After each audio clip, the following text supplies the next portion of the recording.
సహవీర్యం కరవావహై తేజస్వినావధీతమస్తమా విద్విషావహై. ఓం శాంతి శాంతి శాంతి. హరి ఓం. శ్రీ గురుభ్యో నమః. హరి ఓం. ఓం శృతిస్మృతిపురాణానామాలయం కరుణాలయం నమామి భగవత్పాదం శంకరం లోకశంకరం. శంకరం శంకరాచార్యం కేశవం బాదరాయణం సూత్రభాష్యకృతం వందే భగవంతౌ పునః పునః. ఈశ్వరో గురురాత్మేతి మూర్తిభేద విభాగినే వ్యోమవద్వ్యాప్తదేహాయ దక్షిణామూర్తయే నమః. హరి ఓం. శ్రీ గురుభ్యో నమః. హరి ఓం. తత్సత్. చతుస్సూత్రి దానిలో మనము సమన్వయాధికరణము, దాంట్లో తత్వ సమన్వయాతు అనేటువంటి సూత్రం పైన భాష్యకారులు చెప్తూ ఉన్నారు. మోక్షం అనేది సంస్కరింపబడేది కాదు, మోక్షము సంస్కరించితే వచ్చేది కాదు అన్నమాట. ఇక్కడ తచ్చానిష్టం తస్మాత్ న స్వాశ్రయ క్రియా ఆత్మనః సంభవతి. కాబట్టి తస్మాత్ న స్వాశ్రయ క్రియ అంటే ఆత్మ యొక్క ఆశ్రయంలో ఎలాంటి సంస్కార క్రియలు అవసరం లేదు. అలాగా క్రియలు అంటే కర్మ సాధన అలా చేసినట్లయితే అది ఆత్మకు వికారత్వం వస్తుంది, ఆత్మ వికారం అవుతుంది. నిజానికి క్రియలు చేయాలంటే అది నామరూప విషయంగా ఉండాలి, అవయవాల విషయంగా ఉండాలి. నిరవయమైనటువంటి దానిలో అవయవాలే లేవు, దానిలో క్రియ విషయము సంభవం కాదు. క్రియలు లేవు, క్రియలు చేయవలసింది ఉండదు అని దాని విషయంలో చెప్తారు. మనకి ఇంతవరకు జరిగేది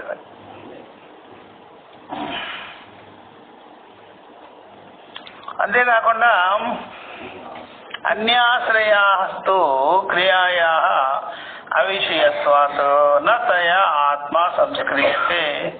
వేరే ఆశ్రయంలో క్రియ చేసినా సరే, అంటే వేరే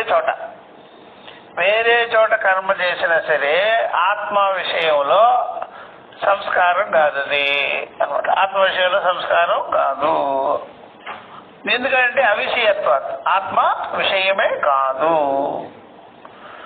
అందువల్ల ఆత్మ విషయమే కాదంటే ఆత్మ ఒక చోట క్రియ ఒక చోట చేస్తే ఆ విధంగా సంస్కారం రాదు, విషయం కూడా కాదు, విషయం కూడా కాని ఆత్మ. నన్ను దేహాశ్రయంలో స్నాన ఆచమన ఇది ఏదనమాట మనకి. ఇది పూర్వపక్షి చెప్తాడు, ఇది చెప్పవలసింది ఇది కదా. నన్ను దేహాశ్రయ స్నాన ఆచమన యజ్ఞోపవీత ధారణాదికయా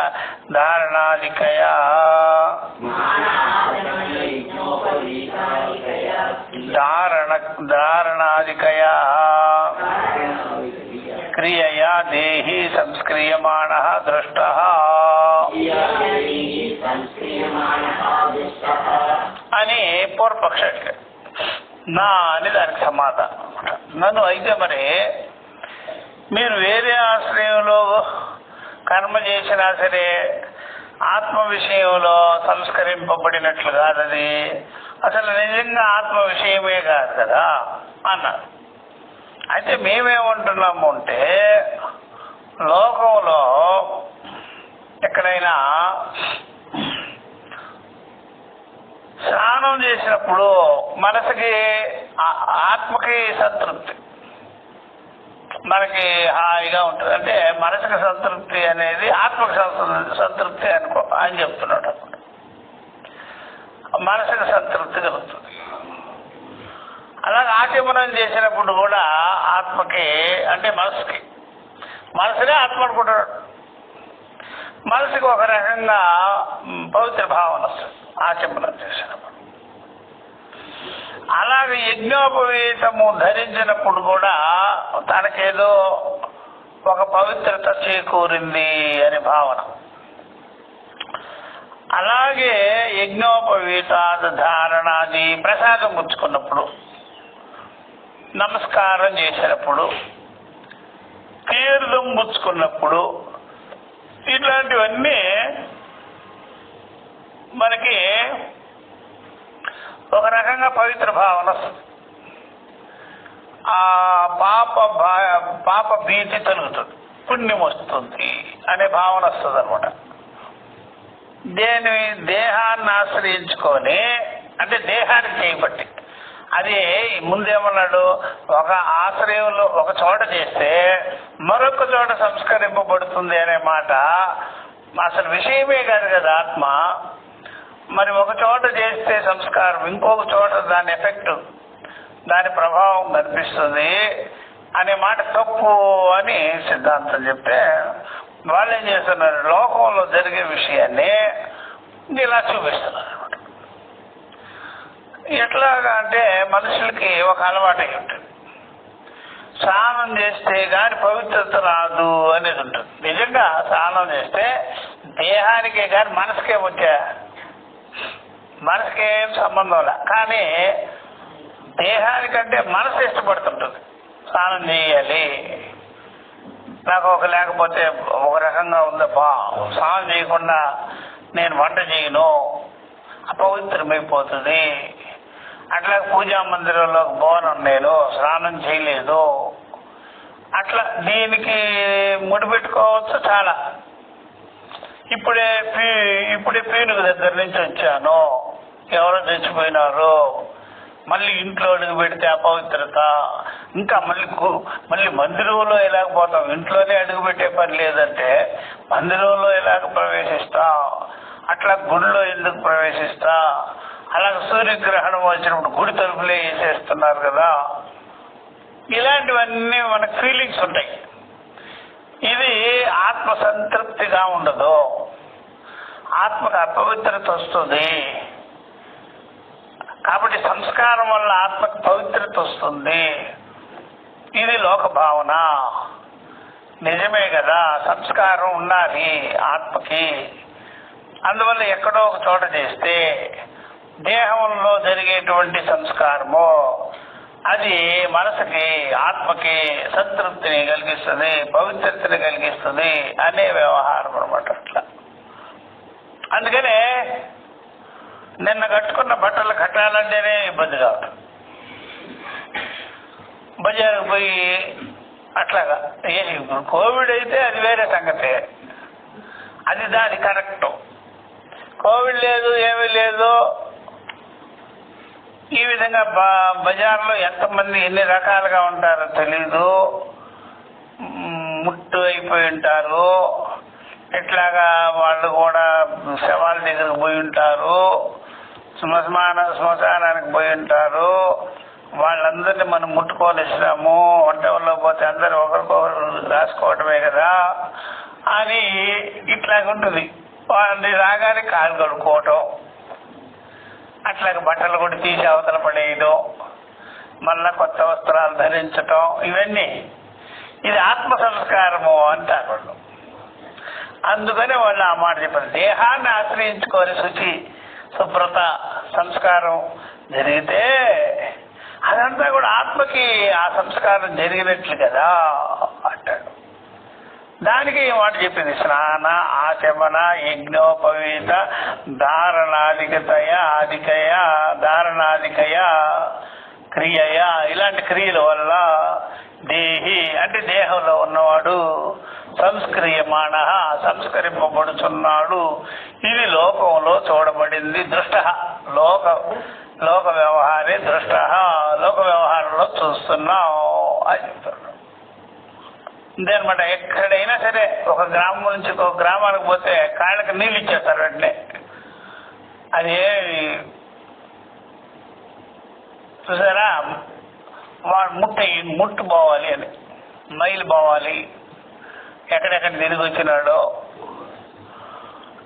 ఇదివరకు చెప్పులు కూడా వేసుకోలేదు, అందుకని నీళ్లు కూడా ఇచ్చు. చెప్పులు వేసుకొని తిరుగుతున్నారుగా,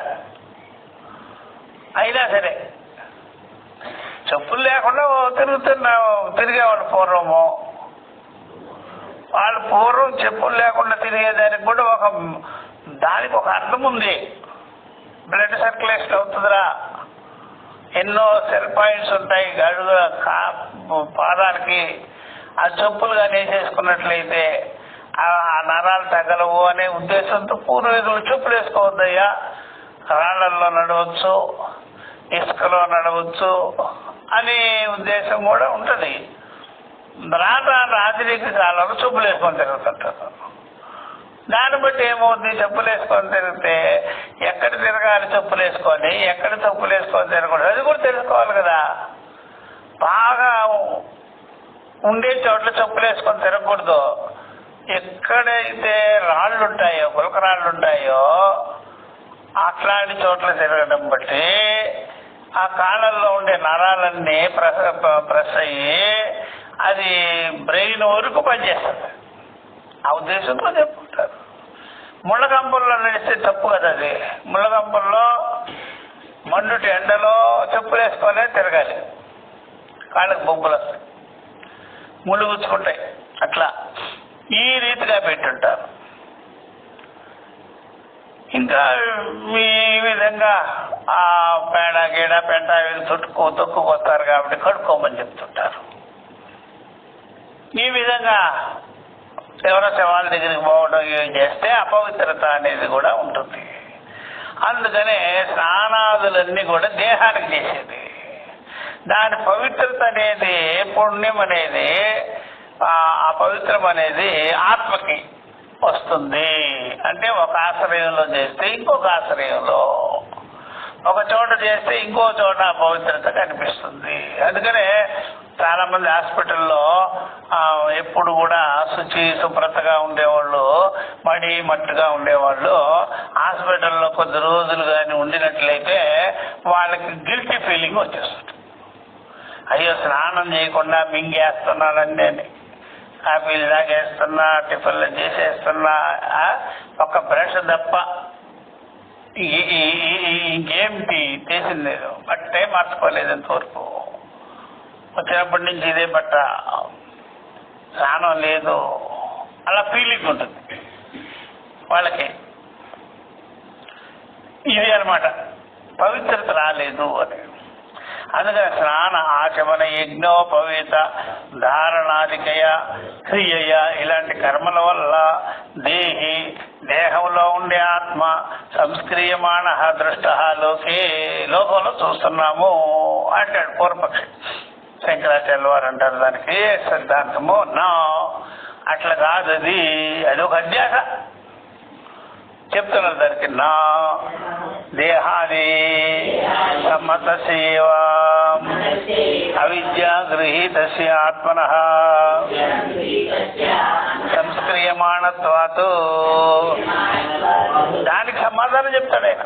అయ్యా దేహేంద్రియాది సంఘాత అధ్యాస ఉంది కాబట్టి, అందువల్ల అధ్యాస వల్ల వాడికి ఆ రకమైన గిల్టీ ఫీలింగ్ వచ్చేది. దేహాది సమ్మతస్య అంటే సంఘాతస్య, దేహాదులు అంటే దేహేంద్రియాదుల యొక్క సంఘాతము భావన వల్ల అది అంతా విద్య చేత అజ్ఞానం చేత నేనిది నాదిది అనుకోనున్నాడు, దేహాభిమానం పెట్టుకోనున్నాడు. అట్లా దేహాభిమానం ఉన్నవాడికి ఈ ప్రకారంగా వాడు దేహమే ఆత్మ అనుకున్న వాడికి సంస్కారం చేసుకోవాలనే భావన కలుగుతుంది. అంతేగాని అధ్యాస లేని వాడికి రాదు. అధ్యాస ఉన్నవాడికి ఉన్నవాడికే వస్తుంది, అధ్యాస లేని వాడికి రాదు. అందువల్ల అవిద్యాగృహీత ఆత్మన సంస్క్రియమాణత్వాతో దేహాభిమానం ఉన్నవాడికే సంస్కారాభిమానం కావాలి, సంస్కరించుకోవాలి అనిపిస్తుంది.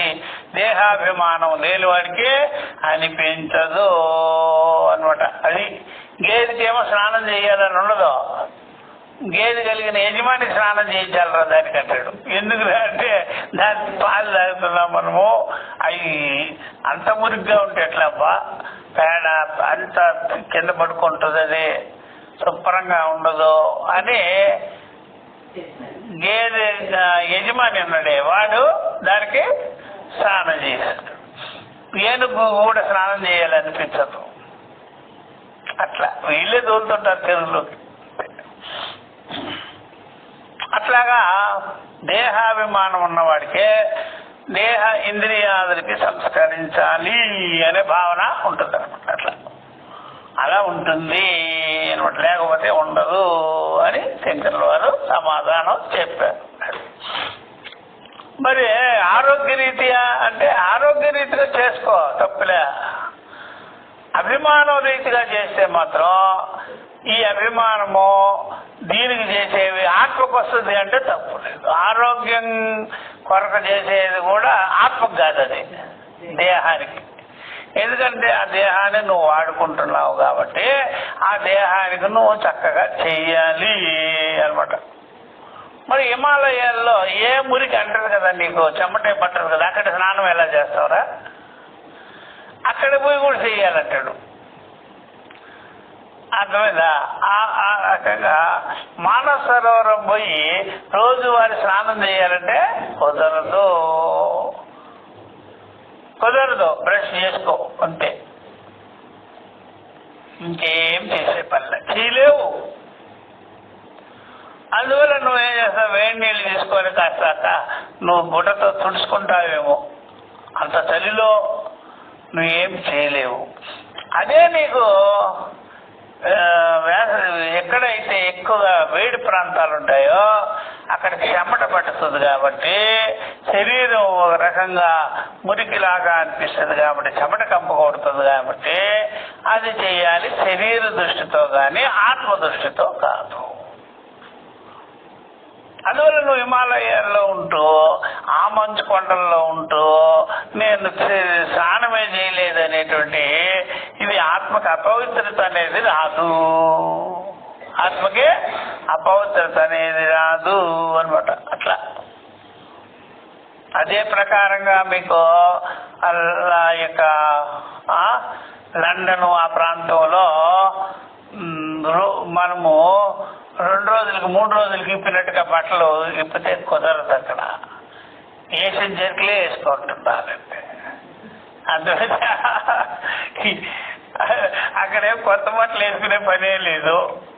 ఇక్కడ బురకాల్లో ఏం వేసుకుంటున్నారో ఎట్లా తెలియదో అక్కడ జర్కిల్లో ఏం వేసుకుంటున్నారో కూడా తెలియదు. అంతే అంటే చెమట పట్టదు, చలి, వేసిందే వేస్తుంటారు. అట్లా అనమాట. రోజు ఇస్త్రీ చేసుకునేది వేసుకునేది అట్లా ఉండవు అక్కడ. ఎందువల్లంటే ఆ రకమైన స్వెటర్లు గిటర్లు వేసేస్తారు, దాని కింద ఏముంటుందో తెలియదు అనమాట. అట్లా ముందుగానే దేహాభిమానం ఉన్న వాడికే ఆత్మకి ఆత్మను సంస్కరించుకోవాలనిపిస్తుంది. దేహాభిమానంతో పని లేని వాడికి ఆత్మకి ఈ రకంగా ఒక దేహానికి స్నానాదులు చేయించినంత మాత్రం చేత ఆత్మకు సంస్కారం వస్తుందని అనుకోడాతడు అనమాట. అట్లా అది ఆ ప్రకారంగా రోజువారీ కొన్ని దేవాలయాల్లో రోజువారీ అభిషేకాలు చేస్తారని కూడా అనుకోలేము మనం. చేయరు. వెంకటేశ్వర స్వామికి రోజు అభిషేకాలు చేయలేరు, చేయకూడదు కూడా. అట్లాగా మీకు సోమనాథుడికి కూడా అభిషేకం చేయరు వాళ్ళు, రోజు చేయరు, ఊరికే అలంకారం చేస్తారు. ఇంకా కాశీ విశ్వనాథుడికి 24 hours చేసినట్టుగా అక్కడ ఏమి పోయినా పోయిను. ఆయన తడుస్తూనే ఉంటాడు, ఎప్పుడు తడుపే తడుపు. అట్లాగా మహాకాలంలో పోస్తూనే ఉంటారు అంతే. సోమనాథుడికి ఎప్పుడు స్నానం గాను ఏమీ ఉండదు, అలంకారం. వెంకటేశ్వర స్వామి అంతే. ఆ రకంగా శ్రీరంగంలో ఆయనకు కూడా అంతే. మరి ఆయనకు ముట్టలేదే, అంటలేదే, ఆయనకు లేదు కదా. అలా చేస్తే ఆ విగ్రహం పోతుంది. అది మట్టి విగ్రహం. శ్రీరంగంలో వెళ్ళేది మట్టి విగ్రహం, కరిగిపోతుంది దెబ్బకి. అందుకని చేయదు వాళ్ళు, అట్లా ఊరికే అలా. అందువల్ల దేహాది సమ్మతస్య అవిద్యాగృహీతస్య ఆత్మన, ఎవడైతే దేహేంద్రియ సంఘాత అభిమానంతో నేనిది నాదిది అనుకుంటాడో అలాంటి ఆత్మకు మాత్రమే సంస్కారం అనేది అపేక్షితమై ఉన్నది అన్నారు శంకరాచార్యులు. కొట్టిపారేరు. అందుకనే దేహానికి స్నానం చేస్తే ఆత్మకు చేయించినట్టు కాదు. దేహం వేరు, ఆత్మ వేరు. నువ్వు దేహానికి చేస్తున్నాను అనుకుంటే తప్పులే.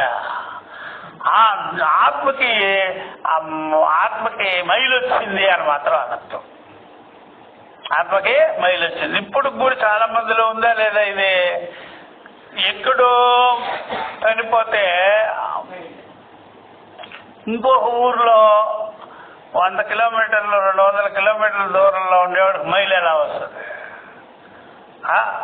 ఇట్లా భావనలు ఉన్నాయన్నమాట. అలా భావించుకుంటారు. ప్రత్యక్షం హి స్నాన ఆచమనాదే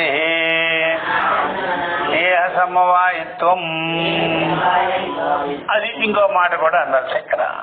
ప్రత్యక్షంగా మనం చూస్తున్నాము. ప్రత్యక్షం హి స్నాన ఆచమనాదే దేహ సమవాయిత్వం. దేహానికి చెందినదే గాని ఆత్మకి చెందినది కాదు. స్నాన ఆచమనాదులు దేహానికి చెందినవి, ఆత్మకే చెందినవి కాదు. ఆత్మకు చెందినవి కావు. అట్లా అదే ఆ ప్రకారంగా తయా దేహాశ్రయ తత్సంహతః ఏవ కచ్చిత్ అవిద్యయా ఆత్మత్వేన పరిగృహీతః సంస్క్రియతే ఇతి యుక్తం.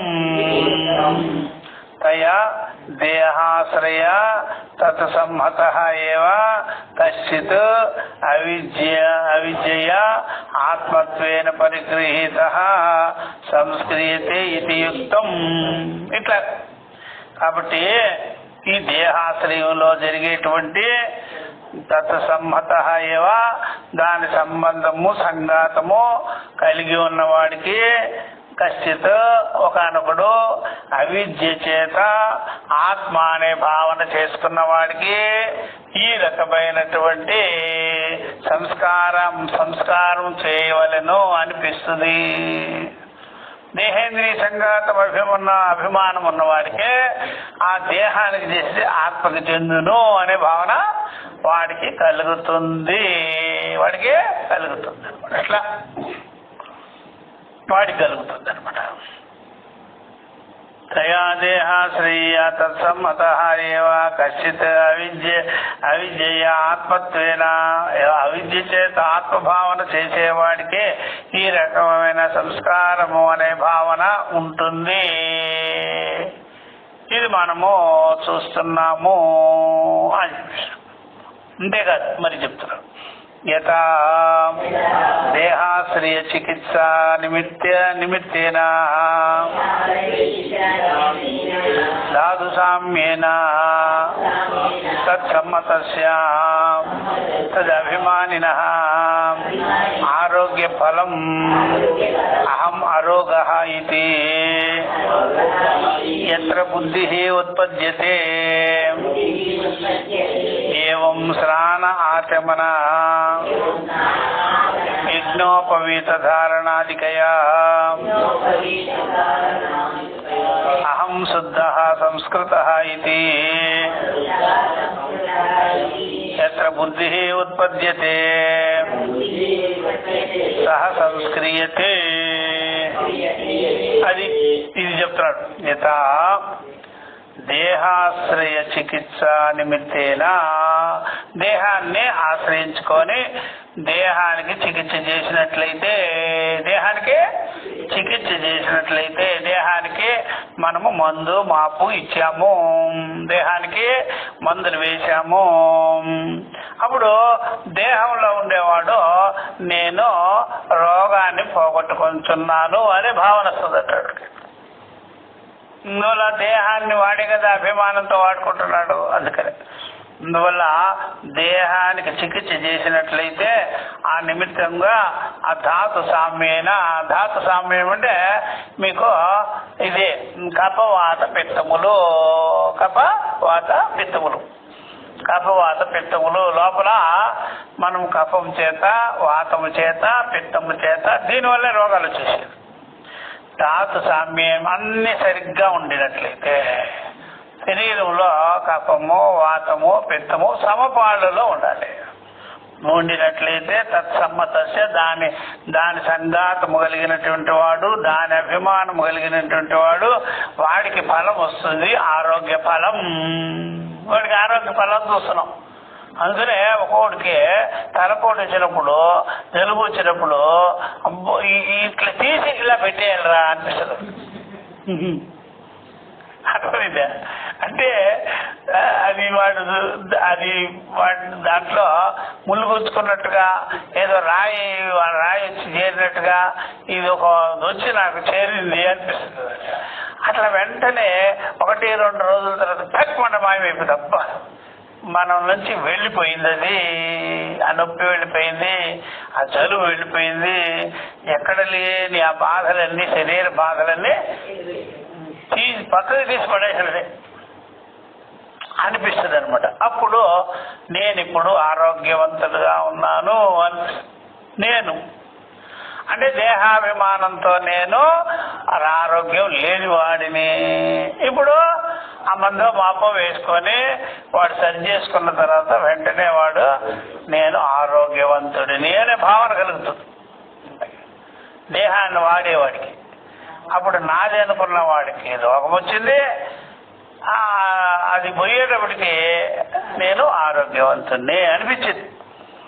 తత్సమ్మతస్య తదభిమానిన, దానితో సంఘాతమైన వాడు, తాదాత్మ్యమైన వాడు, ఆ అభిమానం ఉన్నవాడు ఆరోగ్య ఫలం కలుగుతున్నది. వానికి ఆరోగ్య ఫలం వాడికే వచ్చాడు. అభిమానం దేహాభిమానం ఉన్నవాడికి రోగం వచ్చింది, దేహాభిమానం ఉండేవాడికి ఆరోగ్యం వచ్చింది. రోగం పోయేటప్పటికి ఆరోగ్యం వచ్చేసింది. అప్పుడు ఏమంటున్నాడు? అహం అరోగ, నేను రోగము లేని వాడిని అంటున్నాడు. ఇది ఎత్ర బుద్ధి ఉత్పద్యతే, ఎక్కడైతే బుద్ధి కలుగుతూ ఉన్నదో అదే విధంగానే స్నానాచమనాదులు చేసినప్పుడు కూడా మనిషికి పవిత్ర భావన అనేటువంటిది కలిగి నేను ఇప్పుడు శుద్ధుడయ్యాను అంటాడు. అందువల్ల ఒక్కొక్కసారి మనకు అనిపిస్తుంది, ఆ గుడికి వెళ్ళినప్పుడు, ఆ యొక్క దేవతా దర్శనం చేసినప్పుడు, ఆ తీర్థం పుచ్చుకున్నప్పుడు, ఆ శటకోపరాన్ని మనం నెత్తిన ధరించినప్పుడు నేనేదో పవిత్ర భావాన్ని ఫీల్ అవుతుంది. పవిత్రుడైపోయాను నేను, ఇదివరకు అశుద్ధుడుగా ఉండేవాడిని అనిపిస్తుంది. ఇదంతా దేహాభిమానం వల్ల జరిగిందే కానీ ఆత్మకేం సంస్కారం జరగలేదయ్యా అంటాడు శంకర. దేహాభిమానం ఉండేవాడికి ఇలా జరుగుతుంటుంది. అందువల్ల కొంతమంది ఏమనుకుంటారంటే వేదాంత విషయాలు తప్ప వేరే విషయాలన్నీ ఇదివరకు ఏమిటంటే మంత్ర ఉపదేశం తీసుకున్నప్పుడు నేను మాంసపిండము అని భావిస్తారట. తర్వాత మంత్రోపదేశం తీసుకోగానే మంత్రపిండం నేనంటారట. అప్పటికప్పటికి భావన మారిపోయింది. వేదాంతంలో అలా ఉండదు. సద్వివేకం చేశాను నేను, ఇదివరకు నా బుద్ధికి వివేకమే లేదు, ఇప్పుడేమో వివేకం కలిగి యథార్థం తెలిసింది అంటాడు. కానీ ఈ రకమైనటువంటి భావన ఉండదు వారికి. అందుకని అహం ఆరోగ అని వాడికి భావన కలుగుతుంది, ఆ బుద్ధి కలుగుతుంది. ఎత్ర బుద్ధి ఉత్పద్యతే, అదే విధంగా ఏం స్నాన ఆచమన యజ్ఞోపవీత ధారణ, యజ్ఞోపవీత ధారణ, స్నానము ఆచమనము ఇట్లాగా ఇవన్నీ చేసుకున్నప్పుడు ఒక రకమైన పవిత్ర భావన వస్తుంది.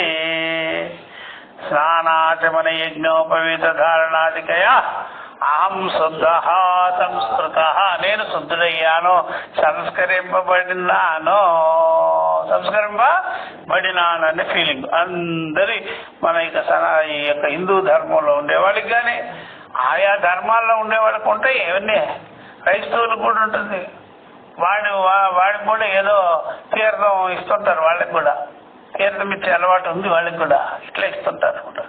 అహం శుద్ధ సంస్కృత, నేను శుద్ధుడయ్యాను, సంస్కరింపబడ్డాను అనే ఫీలింగ్ వస్తుంది. అది ఇది ఎత్ర బుద్ధి ఉత్పద్యతే, ఈ బుద్ధి కలుగుతుంది. ఇదంతా సహ సంస్క్రియతే, ఈ రకంగా నేను సంస్కరింపబడ్డాను అనుకుంటాడయ్యా. కానీ ఇదంతా కూడా దేహాభిమానం ఉన్నవాడికే గాని ఆత్మదృష్టి కలిగిన వాడికి కాదు. ఆత్మదృష్టి కలిగిన వాడికి సంస్కరింపబడ్డానని ఫీలింగ్ ఉండదు. అవి ఊరికేనయ్యా భావనది. దీంతో మనం సంస్కరింపబడేది ఏముంది? అవిద్య నివృత్తి జరగాలి, అదే కరెక్టు. ఇట్లాగా స్నాన ఆచమనాదుల వల్ల కానీ, తీర్థాదుల వల్ల కానీ, దైవ దర్శనం వల్ల కానీ, శటకోపరం పెట్టుకోవటం బట్టి కానీ ఇట్లా మనకేం రాదయ్యా, అది కాదు అని చెప్తాడు వేదాంతి. కాబట్టి సహ సంస్క్రియతే దాని గురించి చెప్తాడు. సచ దేహేన సంహత ఏవా, అదంతా కూడా దేహేంద్రియ సంఘాత అభిమానం వల్ల కలిగేదే అంటాడు. సచ దేహేన సమ్మత, సమ్మత అంటే దేహాభిమానంతో కలిగిన విషయమే అని. తేనైవా అహం కర్త్రా అహం ప్రత్యయ విషయేణ ప్రత్యేన సర్వాః క్రియాః నిర్వర్త్యంతే. తేనైవ, ఈ కారణం వల్ల అహం కర్త, నేను కర్తగా ఉన్నాను, నేను దేహాభిమానంతో ఉన్నాను. అహం ప్రత్యయ విషయేన, నేననే తలంపుతో, నేననే అహంకారంతో ఈ రకమైనటువంటి అభిమానం పెట్టుకొని సర్వాహ అనేక రకాలైనటువంటి క్రియా కర్మలు చేయుచున్నాడు. నిర్వర్త్యంతే, నేననే అభిమానంతో చేసే కర్మకాండిదంతా చూసారా. అహం ప్రత్యయ విషయేన ప్రత్యేన సర్వాః క్రియాః నిర్వర్త్యంతే, నేననే తలంపుతో చేసే వ్యవహారం లేదంతా ఆత్మతో చేసేవి కావు, నేననే తలంపుతో చేసేది, అహంకారం అనే తలంపుతో చేసేది. అలాగా దాని ఫలాలను కూడా అనుభవిస్తుంటాడు. ఇదే చెప్తాడు. తత్ఫలంచ సహ ఏవ అశ్నాతి, నేను అనుకునేవాడే నాదేని కూడా అనుకుంటాడు, నేనని చేసేవాడే ఫలాన్ని కూడా అనుభవిస్తుంటాడు, తత్ఫలాన్ని కోరుతుంటాడు అనమాట. తత్ఫలంచ ఫలంచ సహ ఏవ అశ్నాతి, వాడే అనుభవిస్తాడు. అశ్నాతి అంటే అనుభవించుట అనమాట. వాడే అనుభవిస్తుంటాడు, చేసిన వాడే దాని ఫలాన్ని అనుభవిస్తుంటాడు అనమాట. అట్లా ఇప్పుడు ముండకోపనిషత్తులో ఉండేటువంటి ఒక మంత్రాన్ని దృష్టాంతంగా చూపిస్తాడు. సాక్షి జీవుడు, జీవతలంపు, సాక్షి జ్ఞానం, సాక్షి అనుభవం, దాని గురించి చెప్తున్నాడు. అయ్యా, అంతఃకరణంలో దేహేంద్రియ సంఘాత అభిమానం ఉంటుంది. ఆ అభిమానము ఉన్నప్పుడు అది నువ్వు వివేకం చేసుకోబోతే అభిమానంతోనే నువ్వు ఉంటుంటావు. ఎప్పుడైతే నువ్వు గురువు దగ్గరికి వచ్చి విచారించుకో, ఆత్మానాత్మల యొక్క వివేక విచారణ చేస్తావో అప్పుడు అంతఃకరణాన్ని నువ్వు చూసి ఇది దేహేంద్రియ అభిమానంతో కూడుకున్న విషయము కాబట్టి నేను దీనికి సాక్షిగా ఉన్నాను. కాబట్టి మనసులో ఏమేమి జరుగుతుందో ఆ జరిగే వ్యవహారానికంతా నేను సాక్షిగా ఉన్నానని గురువు శాస్త్రము దగ్గర విచారించుకున్నప్పుడు మనం అంతఃకరణ లక్షణాలను చూస్తుంటామట. గురు శాస్త్రముల యొక్క విచారణ దృఢంగా లేకపోతే అంతఃకరణంతోనే ఉంటాం మనం. అర్థమైందా? అంతఃకరణంతోనే ఉంటాము. అది ఎప్పుడైనా సరే. అందుకనే గురు శాస్త్రముల యొక్క వివేకంతో వాడు ఏం చేస్తాడంటే అంతఃకరణాన్ని చూసి ఇదంతా కూడా అవిద్యా విషయమై ఉన్నది ఈ వ్యవహారం అంతా అని వాడికి తెలుస్తుంది.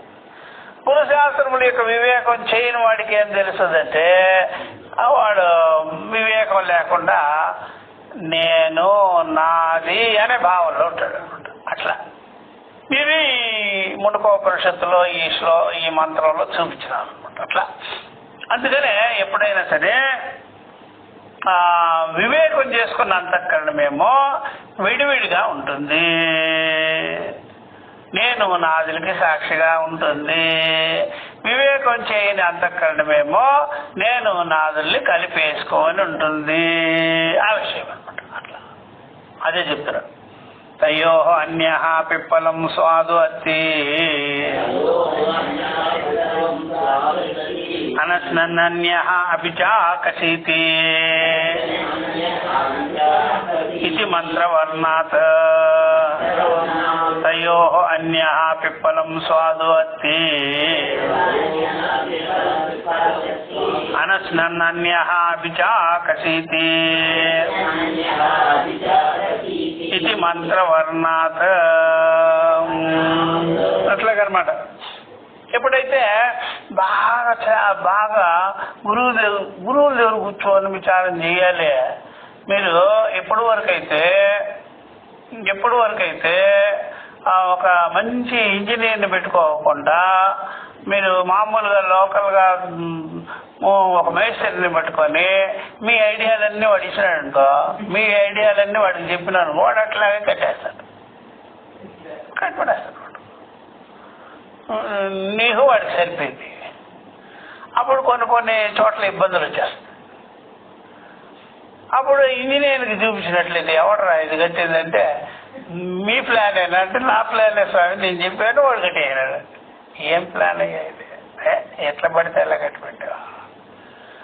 అదే ఇంజనీర్కి చూపించి ఇంజనీర్తో కట్టించే ప్లాన్ వేరుగా ఉంటుంది, వీడి ప్లాన్ వేరుగా ఉంటుంది. అట్లాగా శాస్త్రాచార్య ఉపదేశ వివేకంతో మన అంతఃకరణం ఎలా ఉంటుంది? వివేకంతో ఉంటుంది అనమాట. అప్పుడు మనం అంతఃకరణ లక్షణాలంతా చూడగలుగుతుంటాం అనమాట. అందుకని గురువుల దగ్గరికి పోతేనే మన అంతఃకరణం ఇటు డివైడ్ అయిపోద్ది. గురువుల దగ్గరికి పోకుండా ఉండినట్లయితే అంతఃకరణం ఎలా ఉంటుంది? ఒకటైపోద్ది.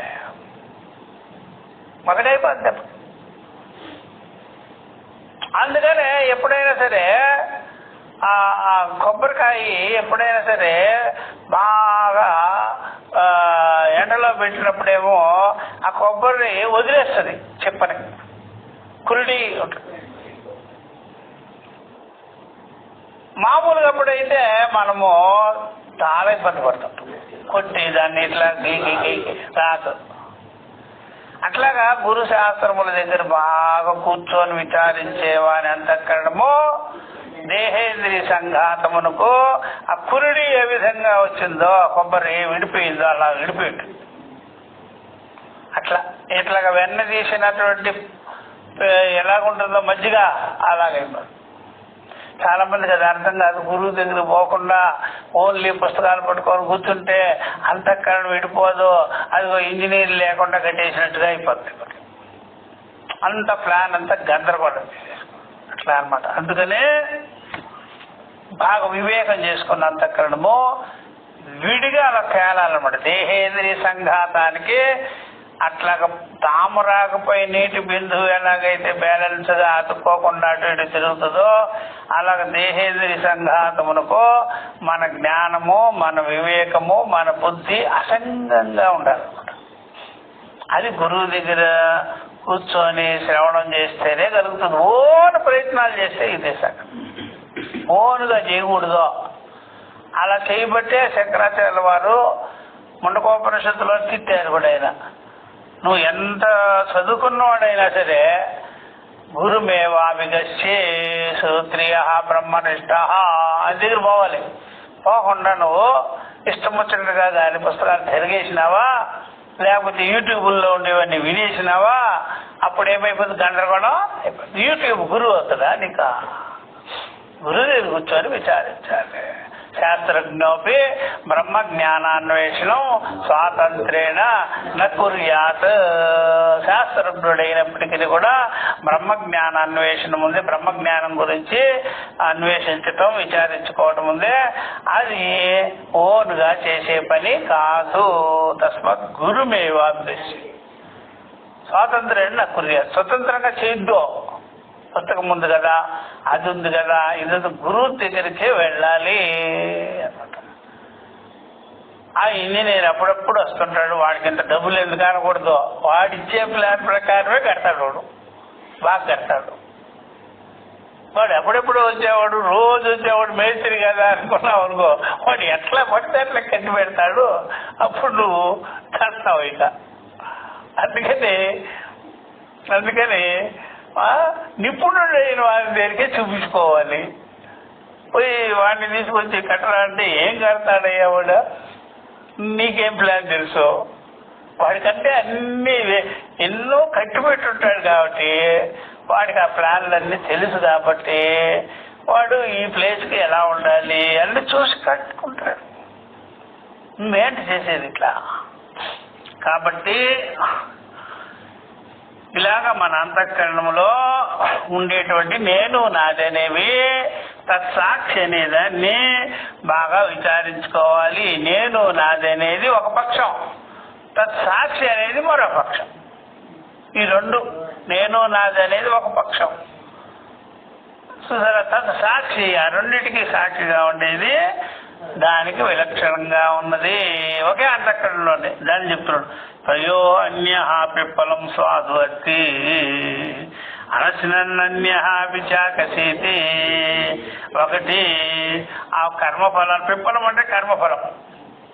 తయో అన్య ఆ రెండింటిలో ఒకటి మాత్రము పిప్పలం స్వాదు అత్తి కర్మఫలాల్ని అనుభవిస్తూ ఉంటుంది. అంతఃకరణంలో కర్మఫలాలను అనుభవించేది నేను నాది అనేది. నేనిది నాదిది, నేనిది నాదిది అనేది అహం ప్రత్యయము, అహం ప్రత్యయం యొక్క వ్యవహారం. నేనిది నాదిది. దానికి విలక్షణంగా ఉండేది అభిచాకసేతి, ఓన్లీ చూస్తుంది అది అంతే, సాక్షిగా చూస్తుంది. అందుకనే మనము ఎప్పుడైనా మన అంతఃకరణలో కర్తృత్వ భోక్తృత్వంతో ఉండేది, కర్తృత్వము ఆ కర్మఫలాలను అనుభవించుకునేది ఒక భావం ఉంటుంది మన అంతఃకరణలో. అదేంటంటే అహం ప్రత్యయం. ఇంకోటి ఏంటి చేస్తుందంటే కర్తృత్వం వహించదు, భోక్తృత్వం వహించదు, అలా చూస్తూ ఉంటుంది. చూడటమే దాని పని, చూడడమే భోక్త, చూసేదే అనుభవం దాన్ని. అంతేగా చేసేది కాదు, చేయదు, ఏం కలెక్ట్ చేసుకోదు, దీంట్లో ఇన్వాల్వ్ కాదు. అది 6 రోజులైనా ఇన్వాల్వ్ కాదు, చూస్తూ ఉంటుంది. అందుకని పరమేశ్వరుడు, పరమాత్మ ఎప్పుడు ఎవరి జోలికి రాడట, చూస్తూ ఉంటాడు. కాంతి ఏం మీ అన్నీ తెలిసిన వాడు కదా, మీరు వచ్చి చెప్పచ్చు కదా. వాడే పడిలు వేస్తాడు, వాడి కర్మఫలం వాడు. నాకేం పని, నాకెన్నో వాళ్ళు చూసే పనేనది. అందుకని చాలా మంది ఏమనుకుంటారు, భగవంతుడు ఏదో వచ్చి అందరిని ఆదుకుంటాడు. ఆదుకోడు తీసుకోడు, ఏం చేయడు, అయినా ఏం చేయడు, ఆదుకోడు, ఏం చేయడు. చాలా మంది ఊరికాది అవన్నీ ద్వైతంలో పాటలు, పద్యాలు అన్ని ఆదుకునేవాడు అది ఇది అని చెప్పి వస్తుంటాయి. అసలు భగవంతుడు అస్సలు ఆదుకోడు ఎవరిని. ఎవడి మీద మోహమమకారాలు లేవు పరమాత్మకి. అలా చూస్తూ ఉంటాడు, వాడిలోనే ఉంటుంది లేదు ఎంత, వాడి కర్మఫలం వాడే అనిపించుకొని నాకెందుకు మళ్ళీ డిస్టర్బ్ చేయకూడదు, చేసుకోవట్లేదు. అర్థమైంది. అలాగా అభిచాకసీతి చూస్తూ ఉంటాడు అనమాట. అది అందుకని అది ఆ ప్రకారంగా ఆయన ఏమి కలగజేసుకోవడం అనమాట. అది అనస్నన్య ఏమి ముట్టుకోకుండా, అంటుకోకుండా, అనుభవించకుండా అభిచాకసీతి పశ్యతి చూస్తూ ఉంటాడు పాపం. అభిచాకసీతి అని చెప్పేసాడు. ఇది మంత్రవర్ణనాదు అంటే చేసే పక్షి, చూసే పక్షి దాంట్లోనే ఉంది. చేసే అనుభవం ఉంది, చూసే అనుభవం ఉంది. చేసే అనుభవమే ఆ ఫలం అనుభవిస్తుంది, చూసే అనుభవము కర్మఫలాలకు విలక్షణంగా ఉంటుంది అని మనం అంతఃకరణ. ఇది మంత్రవర్ణాత్ అనమాట. అట్లా అనమాట. ఇది చెప్పారు. అందువల్ల ఇది ఎందుకు ఇచ్చింది ఏంటంటే దేహేంద్రియ అభిమానంతో సంస్కరింపబడుతున్నాను నేను అనుకునేవాడు సంస్కార క్రియలన్నీ చేస్తుంటాడు.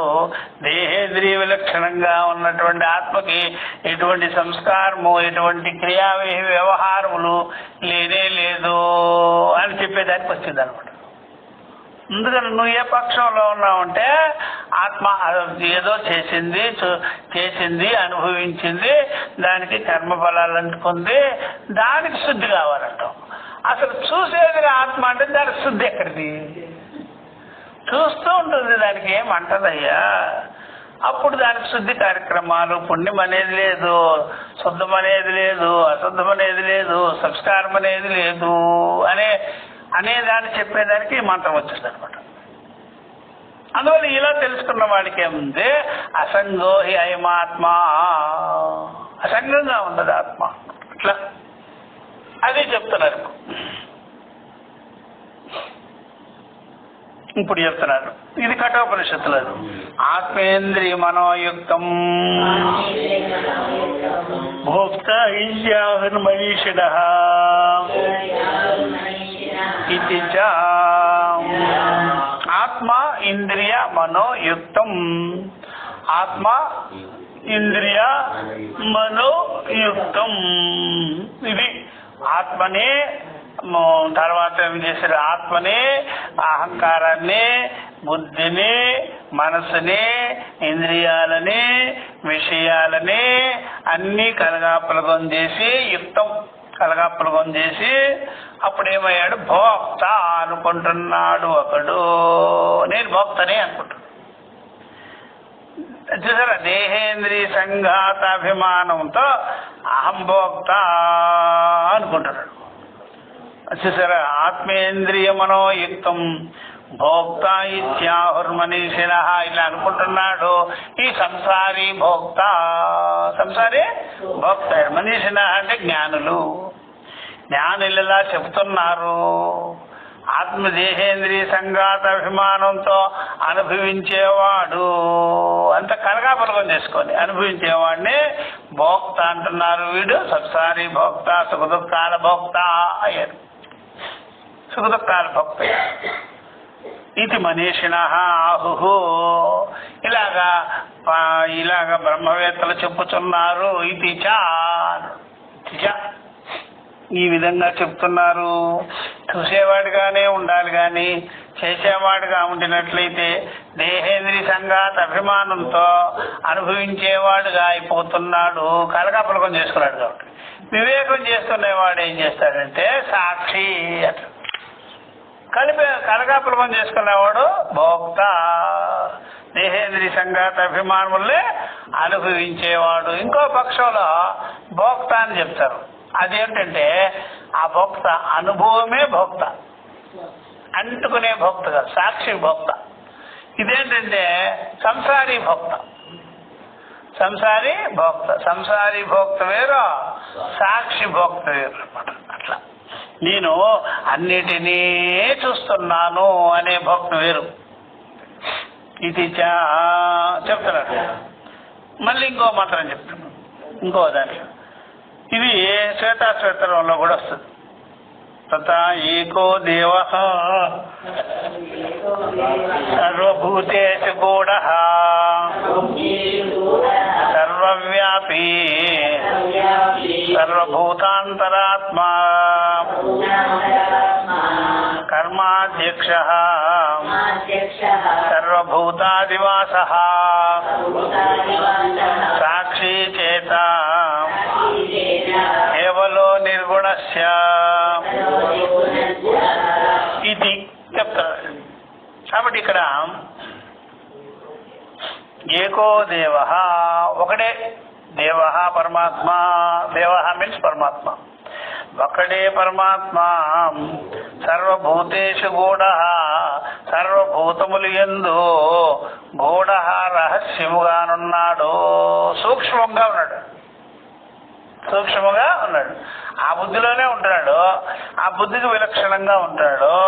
దాన్ని గూఢ అన్నమాట. గూఢ సర్వభూతేషు గూఢ, సర్వవ్యాపీ, అంతటా వ్యాపించుకొని ఉన్నాడు. అందుకని సర్వభూతాంతరాత్మ, సర్వభూతములకే ఆయన అంతఃసాక్షిగానున్నాడు.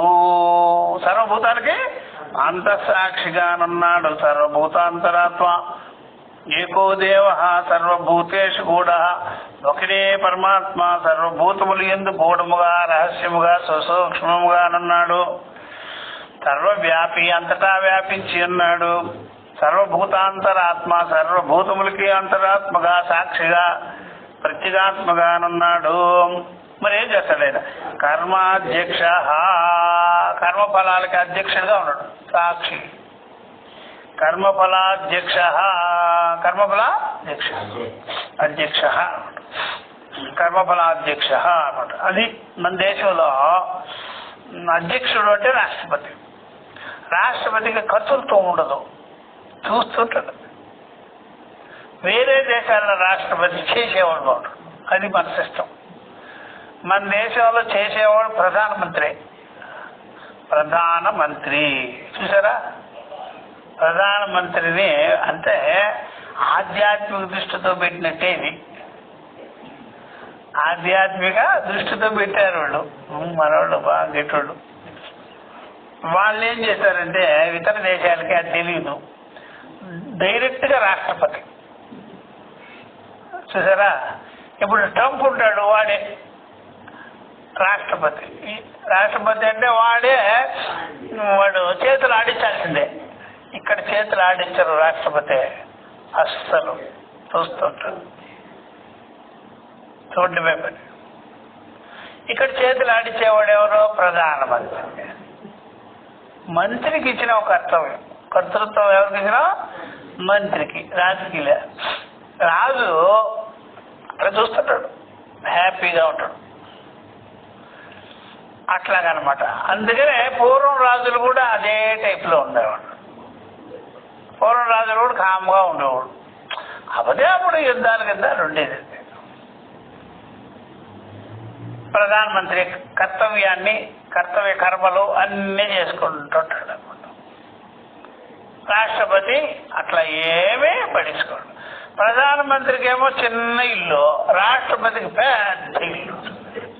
ఎంత పెద్ద భవనమో చెప్పడం. ఎన్ని గుర్రాలు, ఎన్ని బగ్గీలు అన్నీ ఉంటాయి. అట్లా అనమాట. ఇతర దేశాల్లో రాష్ట్రపతి అంటే వాడు శుద్ధ కర్మిష్ఠుడు అనమాట. వాడి మీద బాంబులు, వీడి మీద బాంబులు, వాడి మీద దానికి ఏడు మీద అంత తల నిండా భారం వాడికి. ఇక్కడ అలా కాదు, ఫ్రీగా ఉంటాడు రాష్ట్రపతి. హాయిగా హ్యాపీగా ఎంజాయ్ చేయాల్సిందే. ఏం కర్తవ్యాలు ఉండవు. అందువల్ల పనిచేసేవాడు చక్కగా అనుభవిస్తాడు అని చెప్పలేము. ఇక్కడ పనిచేసేవాడికి అహంకారం వచ్చేస్తుంది. అందుకని రాష్ట్రపతికి ఏ పని ఉండదు. ఇంకా దేని మీద అహంకారం పెట్టుకుంటాడు? ఏమే పని లేదు కదా ఆయనకి. అహంకారం దేని మీద పెట్టుకోడు. అది ఆ సిస్టమ్ అనమాట. అందుకని ఆయన కర్మాధ్యక్ష. కర్మలకి కర్తృత్వంతో చేసేటువంటి అహంకారంతో చేసే కర్మలకి ఈయనేంగా ఉన్నాడు? అధ్యక్షుడుగానున్నాడు అనమాట. అట్లా అనమాట. అలాగా ఉంటే శరీరేంద్రియాల్లో వ్యవహారం జరుగుతుంది అనమాట. శరీరేంద్రియాలు అందుకని సాక్షిగా ఉండేవాడు ఉండాలి, కర్తగా ఉండేవాడు ఉండాలి. కర్తగా ఉండేవాడు ఉండాలి, సాక్షిగా ఉండేవాడు ఉండాలి. శరీరంలో కర్తగా ఉండి కర్మలు కూడా చేయాలి, కర్మఫలాలు కూడా అనుభవించాలి. అయితే ఆ యొక్క సాక్షిగా ఉండేవాడు జ్ఞానం కలిగించుకోవాలని ఉండాలి. కర్తగా ఉండేవాడు ఏం చేయాలి? సాక్షిగా ఉండేవాడి వాడి జ్ఞానము కలిగించుకోవాలి. అందువల్ల ప్రధానమంత్రి కూడా రాష్ట్రపతిని దృష్టిలో పెట్టుకునే పనిచేస్తాడు. మన దేశంలో రాష్ట్రపతిని నాకెవడు లేడే నేనే అనుకోడు. నా వెనకాల ఒక ఆయన ఉన్నాడు, అతను ఫైళ్ళ మీద సంతకం పెట్టాలి. వీడు పడింది అర్థమైందా? అందుకని నాకంటే పైన ఒకడు ఉన్నాడు, చూస్తూ ఉంటాడు. ఆయన ప్రతి ఫైల్ ఆయనకి చూపించి కానీ చేయకూడదు. అర్థమైందా? అది చేసేది వీడే, చూసేది ఆయన. ఏ ఫైల్ అయినా సంతకం ఆయనదుంటేనే జరుగుతుంది, లేకపోతే జరగదు. అట్లా కాబట్టి ఆ జ్ఞానం వీడికి ఉండాలన్నమాట. ఎవరికే? చేసేవాడు అనుభవించేవాడికి ఉండాలి. అందువల్ల ఆయన కర్మఫలాధ్యక్షుడు, వీడు కర్మలు చేసేవాడు. కర్మలు చేయొద్దు అని శరీరం ఎలా నడుస్తుంది, జగత్ ఎలా నడుస్తుంది. అందుకని హిరణ్యగర్భుడు కూడా పరమాత్మ జ్ఞానం కలిగే ఉంటాడు. హిరణ్యగర్భుడు పరమాత్మ జ్ఞానం లేకుండా వాడి పెత్తనం సాగదు, ఆ జ్ఞానంతో ఉంటాడు. అట్లా అందుకని కర్మాధ్యక్ష సర్వభూతాదివాస, అన్ని భూతముల్లో ఉంటాడు అనమాట. అన్ని భూతముల్లో ఈ కర్మలు చేసేవాడు ఉండడు. కర్మలు చేసేవాడు అన్ని భూతాలలో ఉండడు. కర్మాధ్యక్షుడు అన్ని భూతాల్లో ఉంటాడు. అర్థమైందా? అన్ని భూతాల్లో వాడి కర్మలను బట్టి, కర్మ ఫలాలను బట్టి, అనుభవించేదాన్ని బట్టి వేరే వేరేగా ఉంటాడు. సమానంగా ఉండడు కర్త అయినవాడు. కర్మాధ్యక్షుడు ఉన్నాడే, ఆయన మాత్రం అన్ని భూతాల్లో సమానంగా ఉంటాడు. చూసేవాడు అన్నింటిలో సమానంగా ఉంటాడు, చేసేవాళ్ళు ఒక్కొక్క రకంగా ఉంటాడు అనమాట. చేసేవాడు ఒకే రకంగా ఉండడు. వాడి యొక్క వాసనలను బట్టి, వాడి అజ్ఞానాన్ని బట్టి వేరు వేరుగా ఉంటాడు. కాబట్టి సర్వభూతాది వాస, అన్ని భూతాలలో వసిస్తుంటాడు. ఆయనే సాక్షి, చేత చైతన్యము. కేవల నిర్గుణస్య, గుణములు 3 గుణాలకి విలక్షణంగా ఉంటాడు. త్రిగుణాతీతుడు అని చెప్పి అది ఈ జ్ఞానం ఉండాలన్నమాట. చేసేవాడికి ఏం జ్ఞానం ఉండాలి? ఈ జ్ఞానం ఉండాలి. చేసేవాడికి ఈ జ్ఞానం ఉందనుకోండి, నా పైన ఉండేవాడు ఉన్నాడు, ఆయన అనుగ్రహం చేతన నేను చేసుకుంటున్నానని ఉండాలి. ఆ చేసేవాడి చూసేవాడి జ్ఞానం చేసేవాడికి లేకపోతే అంతే. అట్లా దాన్ని చెప్తున్నారు. ఆయన ఎవరు అంటే సపర్యగా శుక్రం అకాయం అవ్రణం అస్నావిరం శుద్ధం అపాపవిద్ధం ఇది సపర్యగాత్. ఆయన పర్యగాత్ అంటే అంతటా చేరినవాడు. సహా పరి అగాతో, అగాత్ అంటే చేరినవాడు, పరి అంటే సమంతాతో, అంతటా చేరుకున్నవాడు. ఆకాశం వలె అంతటా ఉన్నాడట ఆయన. సహా ఎవరైనా సహా కర్మాధ్యక్షుడు సాక్షి. ఆయన సపర్యగాతు, ఆయన అంతటా చేరి ఉన్నాడు, ప్రకాశిస్తున్నాడు. మళ్ళా శుక్రం, ఆయన శుద్ధమైన వాడు. శుక్రం అకాయం, స్థూల సూక్ష్మ శరీరము లేనివాడు. అకాయం స్థూల సూక్ష్మ శరీరము లేనివాడు. అవ్రణం, ఆయనకి దెబ్బలే తగలవు. అస్నావిరం, నరములు చిట్లించవు. నరాలు లేవు కదా, నరాలు లేవు. నరములు లేనివాడు, వ్రణములు లేనివాడు, స్థూల సూక్ష్మ శరీరములు లేనివాడు, అంతటా వ్యాపించినవాడు. అందుకే ఆయన శుద్ధం. అవిద్యామల వివర్జితం, అవిద్యామలము లేనివాడు, అవిద్యా కాలుష్యము లేనివాడు. అవిద్యా కాలుష్యమే పుణ్యము పాపము, పుణ్య పాపములు లేనివాడు. అపాప విద్ధం, పుణ్య పాపములు లేనివాడు అని చెప్పి. సరే, అంటే ఎవరు చెప్తున్నారు? ఇది సాక్షికి చెప్తున్నారు. సాక్షికి శుద్ధమైన వాడు, పుణ్య పాపములు లేనివాడు, పుణ్య పాపములు తగలనివాడు. ఇది చాయతౌ మంత్రౌ అనాదేయ అతిశయత నిత్యశుద్ధతాంచ బ్రహ్మణ దర్శయతి.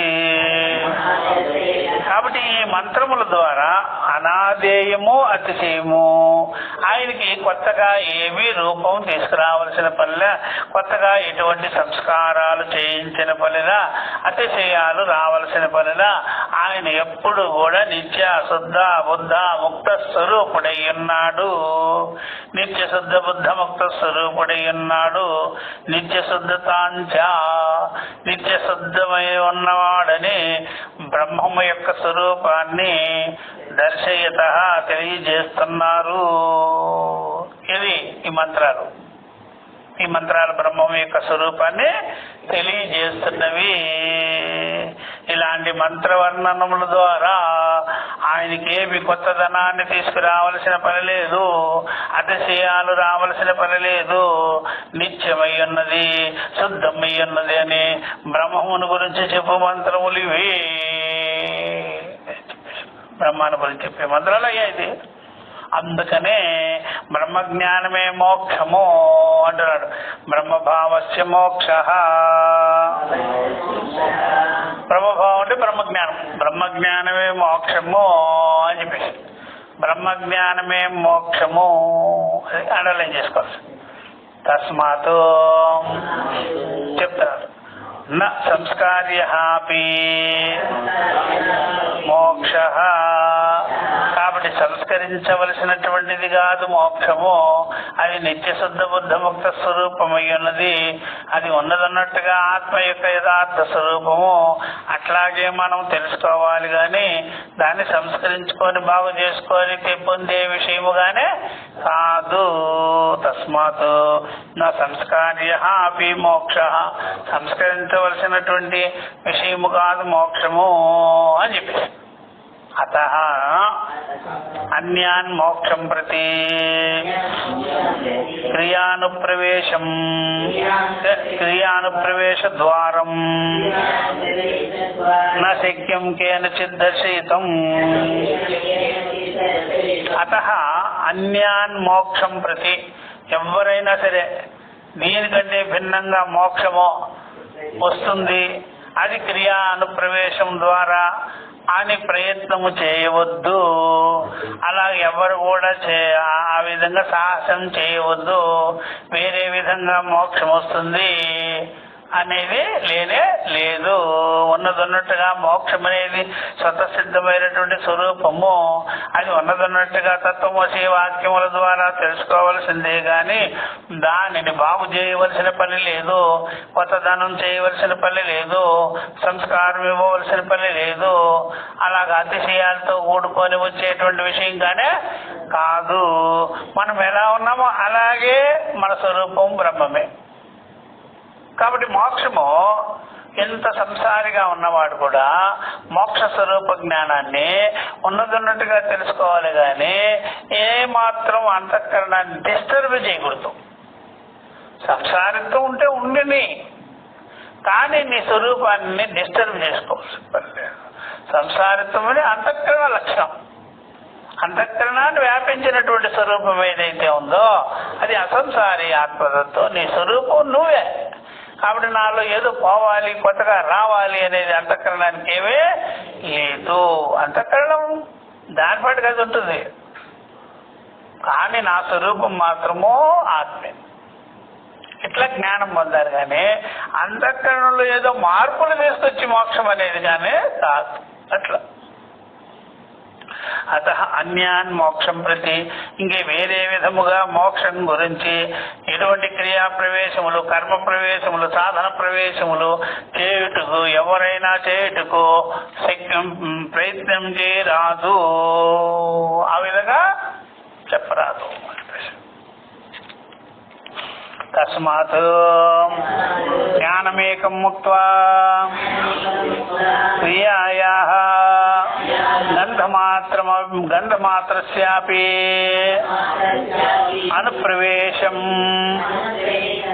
అనుప్రవేశః ఇహ న ఉపపద్యతే.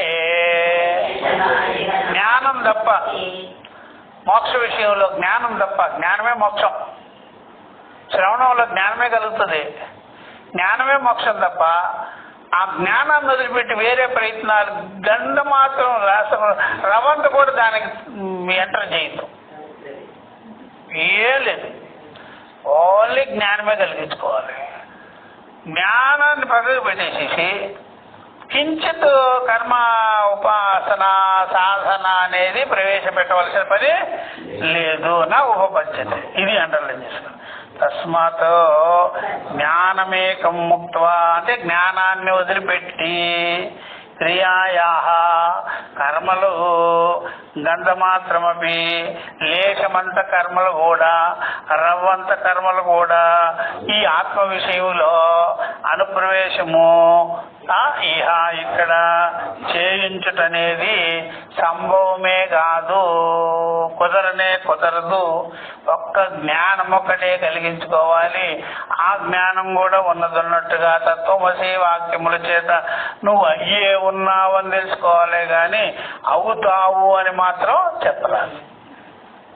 తస్మాత్ జ్ఞానమేకం ముక్త్వా క్రియాయాః గంధమాత్రస్యాపి, గంధమాత్రం అంటే అర్థం ఏంటి? లేశమంతా, కించిత్ రవ్వంత కూడా కర్మకాండని సాధనని ప్రవేశపెట్టరాదు. ఓన్లీ జ్ఞానమే. అంతే. సాధన చేయి, అది చేయి, ఇది చేయి అని చెప్పకూడదు. అట్లా అందువల్ల ఇట్లా చెప్పిన తర్వాత దీనికి రావాలి మనం. ఇప్పుడు నన్ను జ్ఞానం నామా మానసిక క్రియ అంటాడు. ఇప్పుడు జ్ఞానం కూడా మానసికమైన క్రియ కదా, మనోభావనే కదా. అంటే కాదు, మనోభావన కాదు, అది మనసును వ్యాపించుకున్నటువంటి స్వరూపం. కానీ మనోభావన కాదు, మనోభావన తీసిపారేసేది. అట్లా ఇది మనం నెక్స్ట్ క్లాస్. ఓం సహనా భవతు సహనౌ భునక్తు సహ వీర్యం కరవావహై తేజస్వినావధీతమస్తు మా విద్విషావహై. ఓం శాంతి శాంతి శాంతి. హరి ఓం. శ్రీ గురుభ్యో నమః. హరి ఓం. తత్సత్.